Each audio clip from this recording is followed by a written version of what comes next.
Hello and welcome to Pilot Light Your Writing. So last week I asked you some questions. You probably answer them in your journal. Keep them. We're going to be using them in the future. Now today it's all about finding inspiration, finding ideas. So to find great ideas and to find inspiration, your first task will be to ask your brain to find one.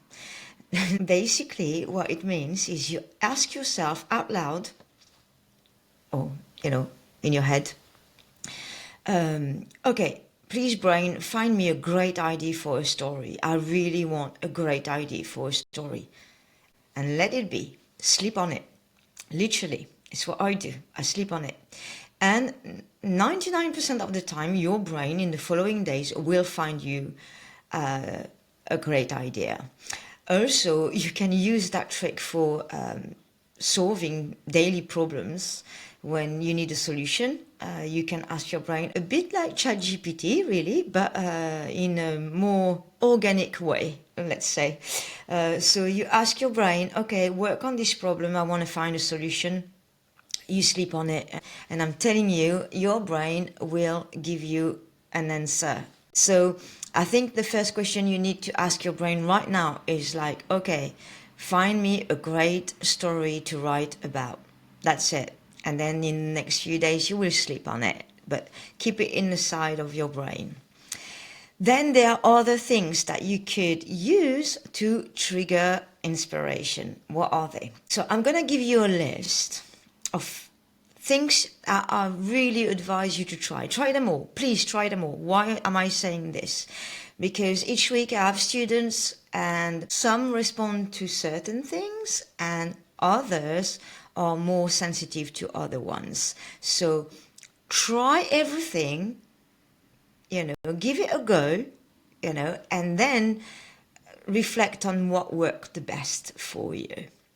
So the first thing, and that one is not used by many people, I have to say, is the use of the dreams. If you're one of these people that can go to sleep, dream, and as soon as you wake up, you write your dream on a journal, well, lucky you, because some dreams are very fascinating and they can potentially carry a story or a message. Unfortunately, I'm not one of them. I don't remember my dreams. Sometimes when nightmares are very awful, I can remember them, but I don't write them down. And it's a shame. The second thing you could try is a beginning of a story. Like you can go online and ask Google, find me a prompt that could start a story, and it will find you about thousands of them. So that's something you could start by looking online at starting prompts. The other thing that we're starting to get closer to the things that really work for my students. One of them is the random word generator that you can find online. And basically you ask the generator to find you 5 different words. And it's great. It finds you some random words that don't go together. And what I ask my students most of the time is to make a story out of all these words. And because they don't have a choice, they find amazing stories out of them. So you could try that. It works quite well. The other thing that works quite well with my students are pictures. So what I do normally is I go on Google again and I ask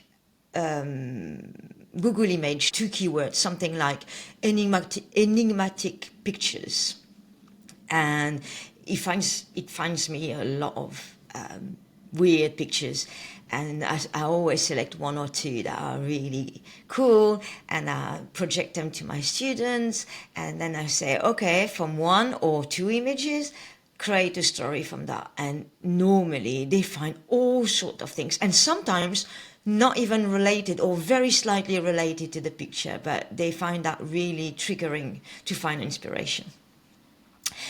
Now we're getting again closer to what is a potential great story, is your personal experiences, good or bad.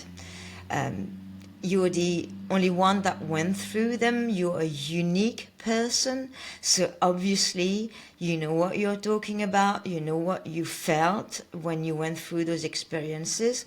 So go ahead and use them in your story. Use them for your characters. I'm sure you met some people that were a bit mean maybe to you. Well, let's make them the meanie one in your story. Use your personal experiences. It's something that people like to use.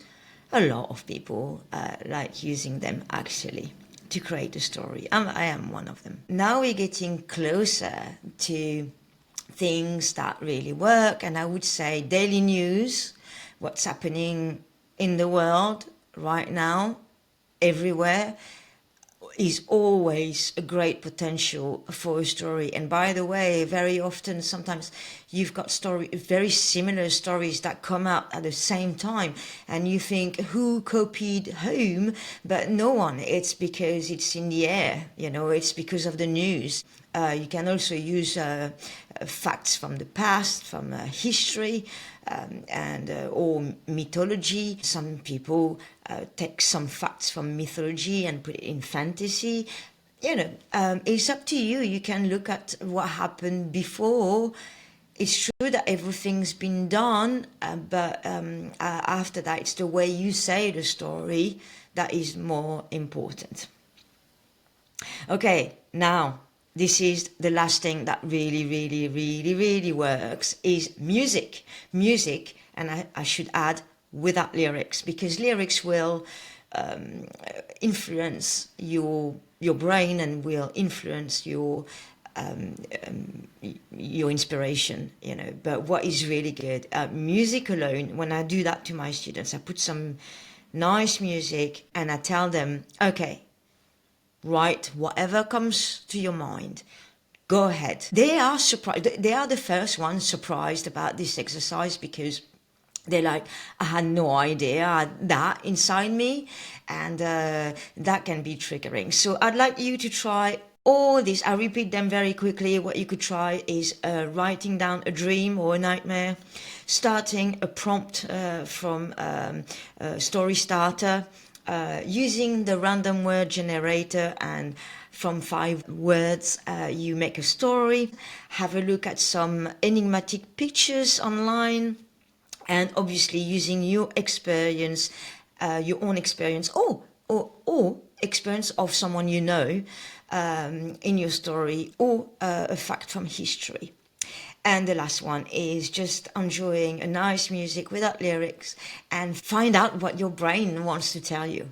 Well, this is what this episode is about. It's quite a short one, but if you try, you've got 7 prompts there. If you could try one every day, then by the time it's next week, we move on to the next exercise. Keep it in the same journal, because we are going to be using all of them. I mean, some of your ideas, we're going to come back to it. And I just would like to tell you as well that now that you launch your brain to find you an exciting story to talk about, don't hesitate to do something boring this week coming, boring or / hypnotic. What I mean by that is, when you drive and you know the road very well, you kind of don't pay too much attention anymore, because you know the road. You are in kind of a hypnotic state.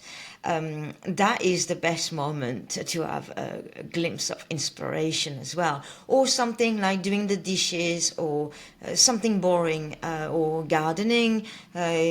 Your mind relaxes and boom, a story will come up. And also, I would like to mention, it's just one thing, it's the state of urgency.